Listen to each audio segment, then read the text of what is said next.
Hi, third graders. This is Mrs. Maxwell. I'm going to be teaching you a making meaning lesson today. I want to remind you of the making meaning lesson that Mrs. McGuire did with you on the text Polar Bears in expository nonfiction text. I will be reading to you, and hopefully you will be reading along, an expository text called an article from a magazine, Time for Kids. If you are a third grader that has your manual at home, please go get that and turn to page 54. You will find the article right there on page 54. If you're somebody that does not have your manual at home, no worries. I have my screen shared with you so you can follow along on the computer. Please make sure that you have something to write on, a piece of paper and a pencil, or your writing journal, whatever you have available to you, because we will be stopping and recording our wonders and some facts that we've learned along the way, just like you did with Mrs. McGuire.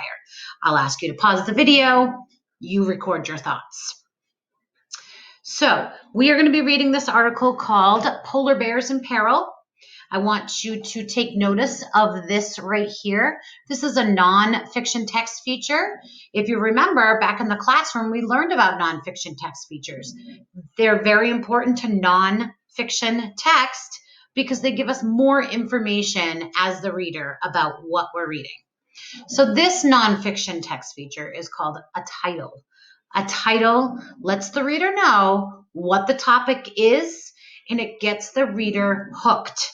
It gets the reader to become a little bit curious about what it is we'll be talking about.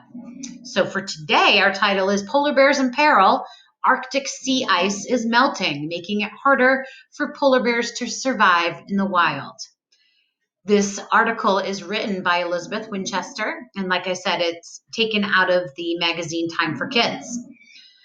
Another nonfiction text feature that I want to have you pay attention to is photographs. These are not illustrations. Illustrations are pictures that somebody drew.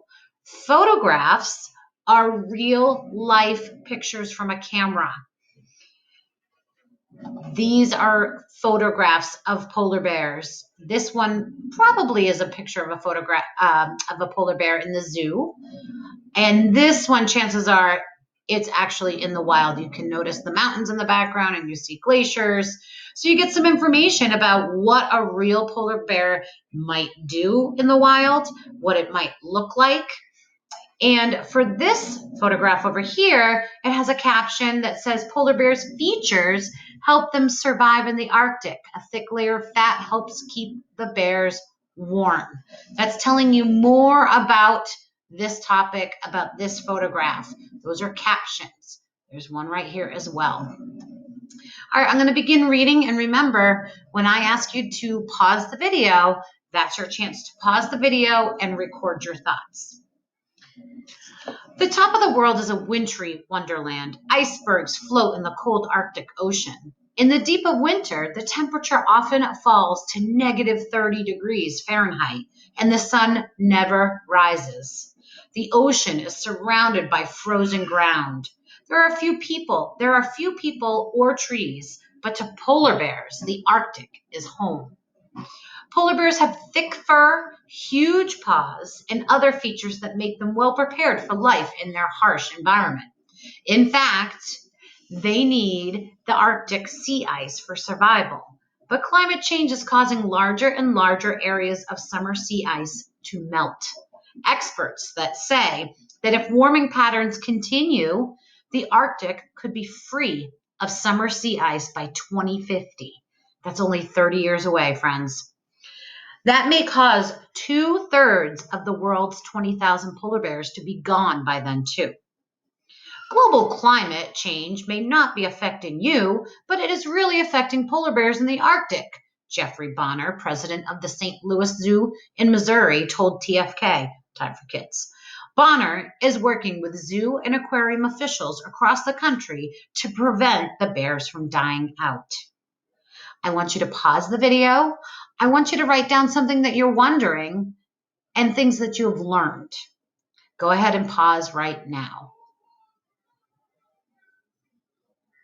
Okay, friends, another text feature that I want you to pay attention to are these headings within a text.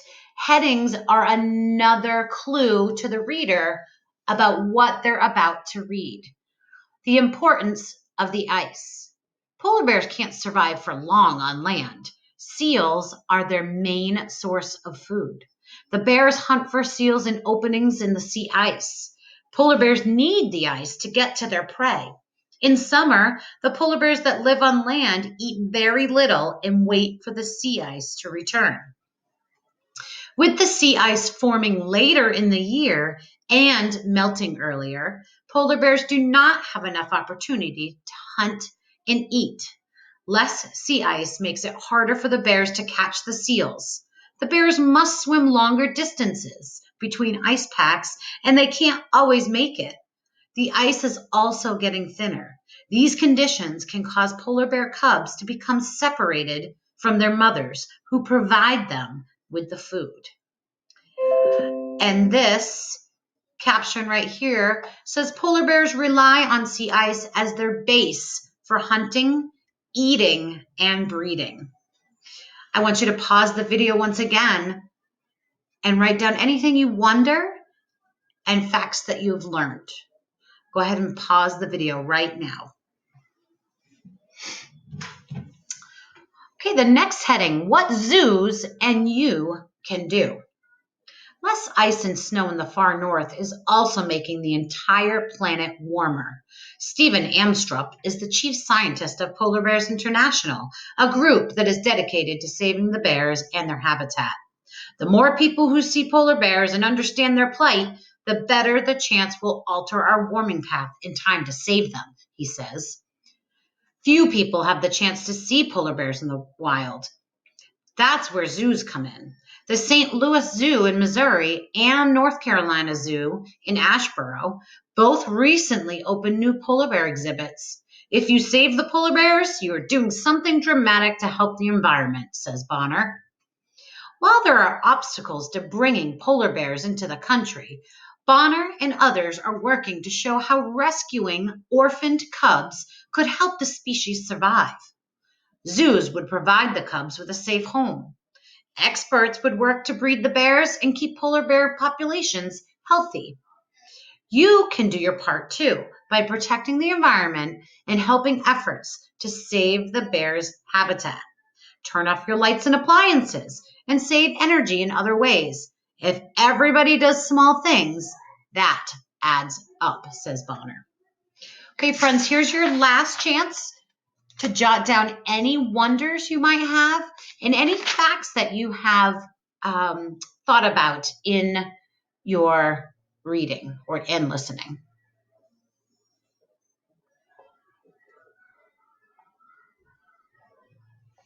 All right, be prepared to share these wonders and these facts that you've learned on Friday when you have your whole class Zoom. Take care, friends. Bye-bye.